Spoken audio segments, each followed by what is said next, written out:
जय हिंद दोस्तों, मैं हूं अनूप और आप सब लोग देख रहे हैं ग्लोबल कॉन्फ्लिक्ट। तो सब लोगों को पता ही होगा कि कुछ दिन पहले इंडियन नेवी के द्वारा बे ऑफ बंगाल में परमाणु शक्ति से चलने वाले सबमरीन के माध्यम से एक बैलिस्टिक मिसाइल के परीक्षण को अंजाम दिया गया था। और बेसिकली बताया जा रहा है कि ये missile K4 submarine launch ballistic missile है जिसका रेंज 3500 किलोमीटर तक है। पर दोस्तों K4 submarine launch ballistic missile के सफलतापूर्वक परीक्षण के बाद अब रिपोर्ट में क्लेम किया जा रहा है कि DRDO इससे भी अधिक ताकतवर और अधिक रेंज के सबमरीन लॉन्च बैलिस्टिक मिसाइलों को लगभग तैयार कर चुका है। और दोस्तों ये मिसाइल है K6 submarine launch ballistic missile जो कि 8000 किलोमीटर दूर तक टारगेट को एंगेज कर पाएगा। और रिपोर्ट के मुताबिक मिसाइल के टेस्टिंग जल्दी शुरू किया जा सकता है क्योंकि DRDO मिसाइल को नियर टेस्टिंग फेज तक ले आ चुका है। अब दोस्तों यहाँ पे आप लोगों को बता दूं कि भारत की तरफ से K सीरीज के अंतर्गत अलग अलग सबमरीन लॉन्च बैलिस्टिक मिसाइलों को डेवलप किया जा रहा है ताकि इंडियन नेवी के जो सी फेस डिटरेंस कैपेबिलिटी है इसे और एनहांस किया जा सके। वहीं पे K सीरीज के अंतर्गत अभी तक 2 मिसाइलों का डेवलपमेंट सफलतापूर्वक किया जा चुका है जिनमें सबसे पहले नाम आता है K15 सागरिका का जो बेसिकली 1500 किलोमीटर के रेंज वाला एक सबमरीन लॉन्च बैलिस्टिक मिसाइल है। और ये ऑलरेडी इंडियन नेवी के 2 nuclear power ballistic missile submarine मतलब INS अरिहंत और INS अरिघात के साथ ऑपरेशनलाइज है। और इसके बाद K4 submarine launch ballistic missile को तैयार किया गया है जो बेसिकली 3500 किलोमीटर दूर तक टारगेट को एंगेज कर सकता है। और ये भी इंडियन नेवी के इन्हीं 2 सबमरीनों के साथ ऑपरेशनलाइज है। हालांकि K4 के बाद नाम आता है K5 submarine launch ballistic missile का जो कि 5000 से लेके 7000 किलोमीटर रेंज के मिसाइल होगा। हालांकि ये भी अंडर डेवलपमेंट है लेकिन DRDO के तरफ से इससे पहले K6 मिसाइलों को लेके एक बहुत बड़ा जानकारी दिया गया है। और रिपोर्ट के मुताबिक K6 मिसाइल फिलहाल अपने टेस्ट के काफी नजदीक आ चुका है और इसका सिंपल मतलब यह है कि जल्द ही मिसाइलों का टेस्ट शुरू हो सकता है। और दोस्तों इससे नो डाउट इंडियन नेवी के जो सी वेस्ट डिटरेंस कैपेबिलिटी है वो कई गुना बढ़ेगा।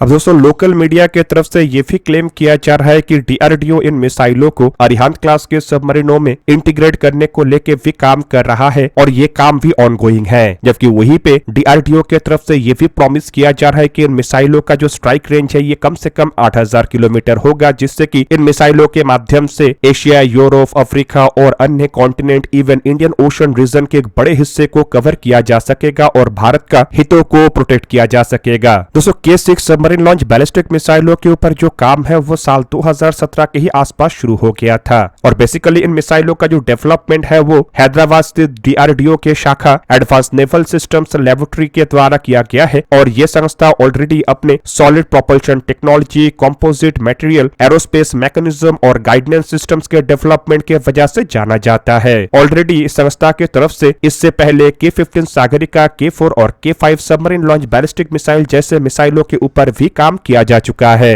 अब दोस्तों K4 submarine launch ballistic missile को अगर देखा जाए तो बेसिकली ये 3500 किलोमीटर रेंज वाला मिसाइल है और इसे ऑलरेडी अरिहंत क्लास के 2 सबमरीन INS अरिहंत और INS अरिघात में इंटीग्रेट किया जा चुका है। दूसरी तरफ K6 मिसाइल एक हाइपरसोनिक स्पीड वाला मिसाइल होगा जो कि ध्वनि के रफ्तार से 7.5 गुना अधिक रफ्तार या फिर कहे तो मार्क 7.5 के रफ्तार में ट्रैवल कर पाएगा जिससे कि इस तरीके के मिसाइलों को दुश्मन के लिए रोक पाना एक तरीके से इम्पॉसिबल होगा। और दोस्तों इससे इंश्योर होगा कि एडवांस एयर डिफेंस सिस्टम भी भारत के सी बेस्ड डिटरेंस को काउंटर ना कर सके। इसके अलावा K6 submarine launch ballistic missile के टोटल 3 स्टेज होगा और ये सॉलिड फ्यूल मिसाइल होगा और इसका करीब लंबाई 12 मीटर और डायमीटर करीब 2 मीटर होगा। इवन दोस्तों देखा जाए तो ये आकार में काफी बड़ा मिसाइल होने वाला है और ये करीब 3 टन तक के पेलोड को भी कैरी कर सकेगा। मतलब इससे दुश्मन का हालत और भी अधिक खराब होने वाला है।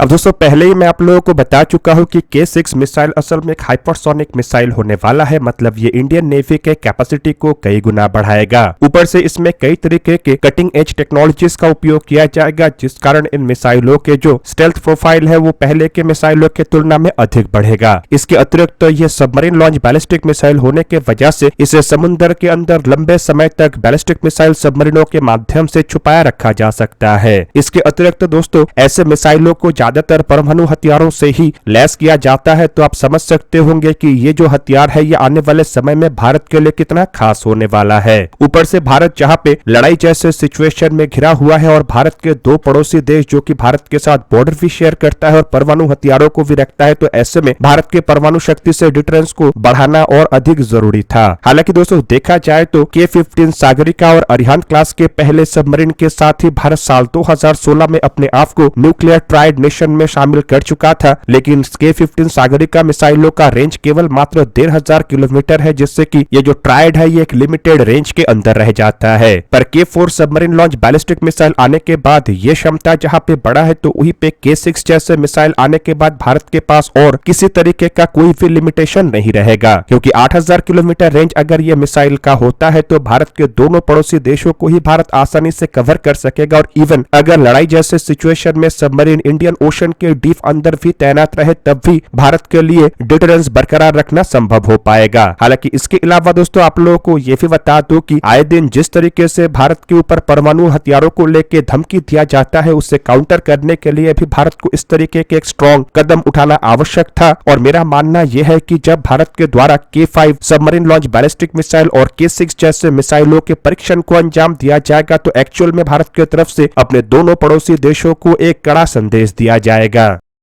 अब दोस्तों न्यूक्लियर ट्राइड वाले कंट्रियों को अगर देखा जाए तो इस लिस्ट में अभी तक केवल मात्र यूनाइटेड नेशन सिक्योरिटी काउंसिल के 5 परमानेंट मेंबर मतलब P5 नेशंस के अलावा भारत ही शामिल था। इन देशों में फिलहाल अमेरिका, फ्रांस, ब्रिटेन, रशिया और चाइना का नाम आता है और भारत साल 2016 में छठा देश के रूप में इस लिस्ट में अपने आप को शामिल किया। पर दोस्तों इन 5 देशों में से अगर देखा जाए तो भारत के लिए सबसे बड़ा खतरा चाइना है और चाइना के पास काफी बड़े संख्या में परमाणु शक्ति से चलने वाले सबमरीन है और रिपोर्ट के मुताबिक चाइना के द्वारा टाइप 094 और टाइप 096 जैसे परमाणु शक्ति से चलने वाले सबमरीनों को भी डेवलप किया गया है, जो कि JL3 सबमरीन लॉन्च बैलिस्टिक मिसाइलों से लैस है और इस तरीके के मिसाइलों का भी रेंज करीब करीब 9000 किलोमीटर है। हालांकि भारत के K6 सबमरीन लॉन्च बैलिस्टिक मिसाइलों का रेंज चाइनीज JL3 मिसाइलों की तुलना में थोड़ा कम तो है, लेकिन देखा जाए तो भारत के लिए यह पर्याप्त है, क्योंकि भारत का जो दुश्मन देश है वो भारत के साथ बॉर्डर शेयर करता है, जबकि चाइना के लिए यह मिसाइल केवल भारत के ही विरुद्ध नहीं है, बल्कि भारत के साथ साथ चाइना इन मिसाइलों के माध्यम से अमेरिका और यूरोप के देशों को भी काउंटर करना चाहता है।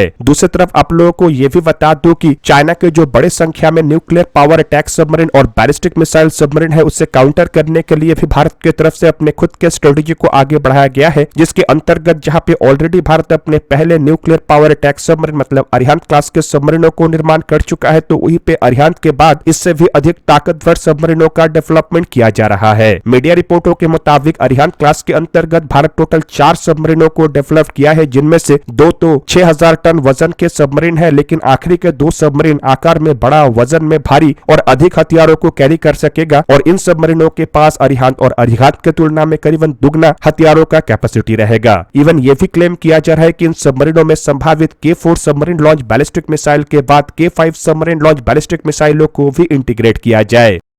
इसके अतिरिक्त भारत के तरफ से S5 क्लास के अंतर्गत भी एक और अधिक ताकतवर और आकार में बड़े सबमरीनों के ऊपर भी काम शुरू किया जा चुका है और रिपोर्ट के मुताबिक ये 13 से 14,000 टन वजन का सबमरीन होगा। मतलब करंटली भारत के पास जो अरिहंत क्लास के सबमरीन है, इसके वजन से भी दुगना वजन का होगा। और दोस्तों ऐसे सबमरीनों में बताया जा रहा है कि 16 वर्टिकल लॉन्चिंग सेल होगा, जिसके सहारे ये K4, K5, K6 जैसे सबमरीन लॉन्च बैलिस्टिक मिसाइलों को कैरी कर सकेगा। पर मेरा मानना यह है कि S5 क्लास के सबमरीन में संभावित भारत के द्वारा अधिकतम K6 और K5 जैसे ही इंटरकॉन्टिनेंटल रेंज बैलिस्टिक मिसाइलों को ही तैनात किया जाए। पर दोस्तों ऐसे सबमरीनों को बनने में थोड़ा समय लगेगा, क्योंकि इस तरीके के सबमरीनों को बनाना इतना आसान या इतना कम समय में पॉसिबल नहीं है और संभावित आने वाले 10 से 15 साल के अंदर ही ये सबमरीन बन के इंडियन नेवी के बेड़े में शामिल हो सकेगा। और तब तक इंडियन नेवी के डिटरेंस का जो जिम्मेदारी है वो अरिहंत क्लास के ही सबमरीनों के पास रहेगा। बेसिकली अरिहंत क्लास के अंतर्गत जो पहला 2 सबमरीन मतलब INS अरिहंत और INS अरिघात का निर्माण किया गया है, ये 6000 टन वजन का है और इसमें टोटल 4 वर्टिकल लॉन्चिंग सेल है। और दोस्तों इन 4 सेलों के माध्यम से एक साथ either 12 K-15 submarine launch ballistic मिसाइलों को कैरी किया जा सकता है या फिर 4 K-4 सबमरीन लॉन्च बैलिस्टिक मिसाइलों को कैरी किया जा सकता है। पर दोस्तों इन 2 सबमरीनों के बाद जो और 2 सबमरीनों को तैयार किया जा रहा है, मतलब S4 और S4 स्टार सबमरीन, ये बेसिकली 1 टन वजन में भारी होने के साथ साथ दुगना हथियारों का कैपेबिलिटी रखेगा। मतलब इन सबमरीनों में 4 की जगह में टोटल 8 वर्टिकल लॉन्चिंग सेल होगा, जिसके सहारे ये either 24 K-15 submarine launch ballistic मिसाइलों को कैरी कर सकेगा या फिर 8 K-5 submarine launch ballistic missile या 8 K-4 सबमरीन लॉन्च बैलिस्टिक मिसाइलों को कैरी कर पाएगा। हालांकि दोस्तों एक्सपेक्ट किया जा रहा है कि 2 सबमरीनों को इंडियन नेवी के बेड़े में कमीशन करने के बाद जो तीसरा अरिहंत क्लास के सबमरीन या फिर कहे तो INS अर्धविमान ये संभावित इस साल के अंत तक इंडियन नेवी के बेड़े में शामिल हो जाएगा, क्योंकि करंटली सबमरीन सी ट्रायल में है और इसे 23 नवंबर 2021 में जहां पे लॉन्च किया गया था तो वहीं पे दिसंबर 2025 में बताया जा रहा है कि इसका सी ट्रायल भी कंप्लीट हो चुका है। और आखिरी सबमरीन मतलब S4 स्टार जो है वो भी अपने सी ट्रायल को दिसंबर 2025 में शुरू कर चुका है और एक्सपेक्ट किया जा रहा है कि साल 2027 में उसे भी इंडियन नेवी के बेड़े में कमीशन कर लिया जाएगा। दोस्तों आप लोगों को क्या लगता है कि इन सबमरीनों के साथ इंडियन नेवी अपने सी बेस्ड डिफेंस कैपेबिलिटी को कितना गुना बढ़ा सकेगा? कमेंट करके अपनी राय अवश्य दीजिए। दोस्तों आज के इस वीडियो को यहीं पे ही करते समाप्त। किसी और एक दिन किसी और एक वीडियो में मिलेंगे, तब तक के लिए जय हिंद, वंदे मातरम।